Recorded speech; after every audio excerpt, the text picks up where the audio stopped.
സമാനതകളില്ലാത്ത ഒരു വലിയ ദുരന്തത്തിനാണ് നമ്മുടെ നാട് സാക്ഷ്യം വഹിച്ചിരിക്കുന്നത്.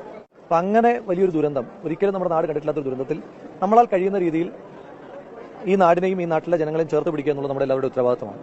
അതിന്റെ ഭാഗമായിട്ട് പ്രിയപ്പെട്ട ശ്രീ രാഹുൽ ഗാന്ധിയും ശ്രീമതി പ്രിയങ്ക ഗാന്ധിയും ഇന്നലെയുമായി കേരളത്തിലെത്തുകയും ഇന്നവർ 100 വീടുകൾ വയനാട്ടിൽ ഉരുൾപൊട്ടൽ വീട് നഷ്ടപ്പെട്ടവർക്ക് പ്രഖ്യാപിക്കുകയും ചെയ്തു. അതിന്റെ തുടർച്ചയായി സംസ്ഥാന യൂത്ത് കോൺഗ്രസ് കമ്മിറ്റി കൂടിയാലോചിച്ച് 30 വീടുകൾ ഈ ഉരുൾപൊട്ടലിൽ വീട് നഷ്ടമായവർക്ക് ആദ്യഘട്ടമായി 30 വീടുകൾ യൂത്ത് കോൺഗ്രസ് സംസ്ഥാന കമ്മിറ്റി നിർമ്മിച്ചു നൽകുവാൻ തീരുമാനിക്കുകയാണ്. എത്രയും പെട്ടെന്ന് ഇവരെ സർക്കാരിന്റെ ക്രമീകരണത്തിൽ വാടക വീടുകളിലേക്ക് മാറ്റുന്നതായിട്ടുണ്ട്.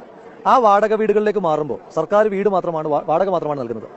50 വീടുകൾ ഒരുക്കാൻ 30 വീടുകൾ നിർമ്മിച്ചു നൽകുന്നത് കൂടാതെ അതുവരെയുള്ള സമയത്ത് 50 വീടുകളിലേക്ക് മാറുന്ന ആളുകൾക്ക് ആവശ്യമായിട്ടുള്ള വീട്ടു സാധനങ്ങൾ നൽകി ആ വീടുകൾ ഒരുക്കുവാൻ യൂത്ത് കോൺഗ്രസ് സംസ്ഥാന കമ്മിറ്റി തീരുമാനിച്ചു. മാതാപിതാക്കളെ നഷ്ടമായതിന്റെ പേരിൽ ഒരു കുട്ടിയുടെയും പഠനം മുടങ്ങുവാൻ യൂത്ത് കോൺഗ്രസ് അനുവദിക്കുകയില്ല. മുഴുവൻ കുട്ടികൾക്കും അവരുടെ ഏത് വിദ്യാഭ്യാസമായാലും, അത് സ്കൂൾ വിദ്യാഭ്യാസം എന്ന പ്രാഥമിക വിദ്യാഭ്യാസം തൊട്ട് അതിനെയും മെഡിക്കൽ വിദ്യാഭ്യാസമാകട്ടെ, ഏത് വിദ്യാഭ്യാസമായാലും ആ വിദ്യാഭ്യാസത്തിന്റെ ചെലവ് യൂത്ത് കോൺഗ്രസ് സംസ്ഥാന കമ്മിറ്റി ഏറ്റെടുക്കുകയാണ്. അങ്ങനെ ഈ 3 പ്രഖ്യാപനങ്ങൾ അത് സമയബന്ധിതമായി തന്നെ പൂർത്തീകരിക്കുവാനായിട്ടുള്ള ശ്രമങ്ങളുമായിട്ടാണ് നമ്മൾ മുന്നോട്ട് പോകുന്നത്.